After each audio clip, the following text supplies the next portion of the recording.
So my name's Chris Tkach. I teach ASM, CSM 2240, which are the classes that deal with metallurgy and welding. Welding's extremely important in the world we live in. You look at any structure now, big structure, it's got welds in it. You know, everything from the buildings you're in to the vehicles you drive through.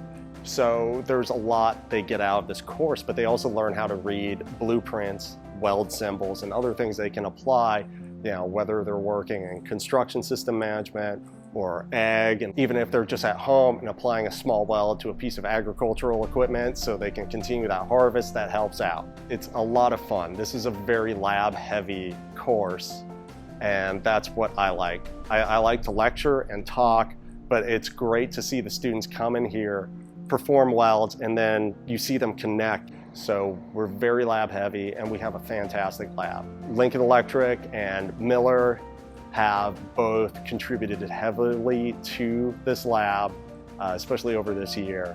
And it's become a fantastic place. We have a lot of state-of-the-art equipment and a lot of things they'll see in the job site in the future and now. You know, these great companies are really providing for the students, and that's who benefits from all of this.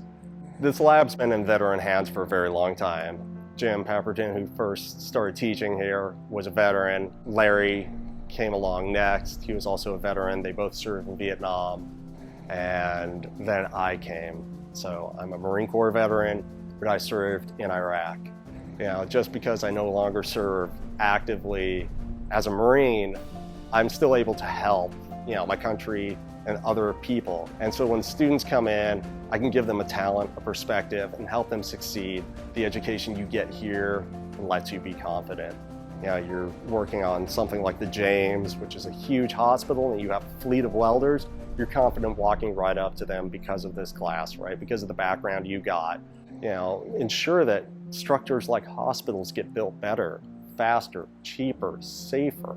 And that's what we got to do. So if the technology's there and they can learn with it and they can be prepared to be successful, that's what I want.